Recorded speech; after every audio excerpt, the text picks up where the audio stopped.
வணக்கம் மக்களே, welcome to Yasar யூஸிங்க சின்னலகன் பட்டி. இன்றைக்கி பார்த்துக்கிட்டிங்கன்னா ஒரு டாடா ஏசிக்காக, அதாவது வால்யூம் ரொம்ப அதிகமாக வேணாம், எனக்கு வந்து பர்ஃபெக்டாக வந்து கிளியரன்ஸாக இருக்கணும் அப்படின்னு சொல்லிட்டு ஆர்டர் கொடுத்துருக்காங்க. அது எங்கேருந்து அப்படின்னு பார்த்தீங்கன்னா, காரைக்குடிக்கு பக்கத்தில் சாக்கோட்டையிலேருந்து காளிதாஸ் அப்படின்றவர் வந்து ஆர்டர் கொடுத்துருக்காங்க. சாம்கான்லேருந்து பார்த்துக்கிட்டிங்கன்னா யூஎஸ்பி மாடல் ஒன்று நம்ம இதுக்கு யூஸ் பண்ண போகிறோம். அடுத்து இது வந்து மாடல் நம்பர் அப்படின்னு பார்த்துக்கிட்டிங்கன்னா P10ங்க. நல்ல ஒரு கிளாரிட்டியான ஒரு ஆடியோ. அதே மாதிரி எக்ஸ்டிஎம்மில் வந்து சபுபரி நம்ம இதில் ஆட் பண்ணியிருக்கோம். அதாவது ரொம்ப ஸ்ட்ரென்த்தாகவும் இருக்காது, நல்ல ஒரு பேஸ் ரிசல்ட் இருக்கும் இதில். அதாவது கஸ்டமர் வந்து ரொம்ப கத்தவெல்லாம் வேணாம், நல்ல கிளாரிட்டி இருக்கணும் அப்படின்னு சொல்லி கேட்டிருந்தாரு. அடுத்து லெஃப்ட் ரைட்டுக்கு பார்த்துக்கிட்டிங்கன்னா எக்ஸ்டிஎம் ஆர்ம்ஸில் வந்து பார்த்திங்கன்னா பேஸு ட்ரிபிள் எல்லாமே டோட்டலாக இதில் வந்துடும். ஒரு சேனலுக்கு பார்த்துக்கிட்டிங்கன்னா இது வந்து 12 வோல்ட் கொடுத்தீங்க அப்படின்னா கண்டிப்பாக வந்து பார்த்துக்கிட்டிங்கன்னா 30 வாட்டேஜ் சூப்பராக வரும். ஆடியோவும் பர்ஃபெக்டாக இருக்குங்க. அதே போல் சப்புக்கு அப்படின்னு பார்த்துக்கிட்டிங்க அப்படின்னா கோல்டனில் வந்து பார்த்துக்கிட்டிங்கன்னா மோனோ போர்டு நம்ம இதில் யூஸ் பண்ணியிருக்கோம். இதுவுமே பார்த்துக்கிட்டிங்கன்னா 24 வோல்ட் கொடுத்தீங்க அப்படின்னா கண்டிப்பாக 100 வாட்டேஜ் எடுக்கலாம்.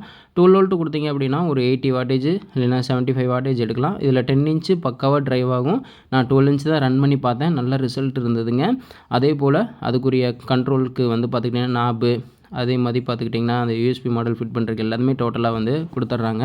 அதே மாதிரி பெரிய நாபு வந்துருங்க. அடுத்து வந்து பார்த்துக்கிட்டிங்கன்னா ஃப்ரண்ட் பேனல் அப்படின்னு பார்த்திங்கன்னா அக்ரிலிக் பேனலில் தான் நம்ம கொடுக்க போகிறோம். நல்ல ஒரு நீட்டாகவும் இருக்கும், அதே போல் வந்து டிசைனிங்காகவும் இருக்கும். இதை வச்சு தான் நம்ம அசம்பிள் பண்ண போகிறோங்க.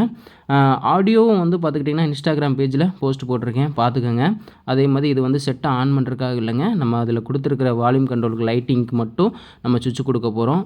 இது பார்த்துக்கிட்டிங்கன்னா 12 வோல்ட் வந்து பேட்டரியிலேருந்து வரக்கூடிய பவரை வந்து நம்ம இந்த செட்டுக்கு கொடுக்குறதுக்காக வேக்கம் ஜாக் தான் நம்ம யூஸ் பண்ணியிருக்கோம். அதாவது பவருக்கு தனியாகவும், அடுத்த மாதிரி ஸ்பீக்கர் கனெக்ட் பண்ணுறதுக்கு தனியாகவும் வேக்கம் ஜாக் தான் நம்ம கொடுக்க போகிறோம். ஏன்னா தனித்தனியாக கொடுத்துட்டோம்னா கஸ்டமர்ஸ்க்கு வந்து குழப்பம் இல்லாமல் இருக்கும். ஏன்னா நம்ம இங்கே அசம்பிள் பண்ணோம்னா கண்டிப்பாக பண்ணி கொடுத்துர்லாம். அவங்க பண்ணுறதுனால நம்ம பார்த்திங்கன்னா தனித்தனியாக இந்த மாதிரி ஸ்பீக்கருக்கு லெஃப்ட் ரைட்டுக்கோ, அதே மாதிரி சப்வூஃபருக்கும், ஏன்னா தனித்தனியாக பவர் சப்ளை போகணுங்க. அதாவது கிளாஸ் டியை பொறுத்தவரையும் நம்ம ஒட்டுக்கா ஒரு கிரவுண்ட் எடுத்து கொடுக்கக்கூடாது. இப்போ டோட்டலாக இதை வச்சு நம்ம வந்து ஆம்பிள்ஃபயர் வந்து அசம்பிள் பண்ண போகிறோங்க. காமிக்கிற அசம்பிள் பண்ணி எப்படி இருக்குது அப்படின்னு சொல்லிட்டு. இப்போ பார்த்திங்கன்னா டோட்டலாக நம்ம வந்து ஆம்பிள்ஃபயர் ஃபினிஷிங் பண்ணிட்டோம். இந்த மாதிரி உங்களுக்கு தேவை அப்படின்ற பட்சத்தில் கண்டிப்பாக கான்டாக்ட் பண்ணுங்கள். அதாவது வால்யூம் இன்க்ரீஸாக இருக்காது, பட் ஆனால் நார்மல் வால்யூமில் சூப்பராக ரன் ஆகுங்க. நம்ம இந்த ஆம்பிள்ஃபயர் வந்து ரெடி பண்ணியிருக்கோம். இன்றைக்கி நம்ம கொரியர் போட்டு விட்டுட்டோம்.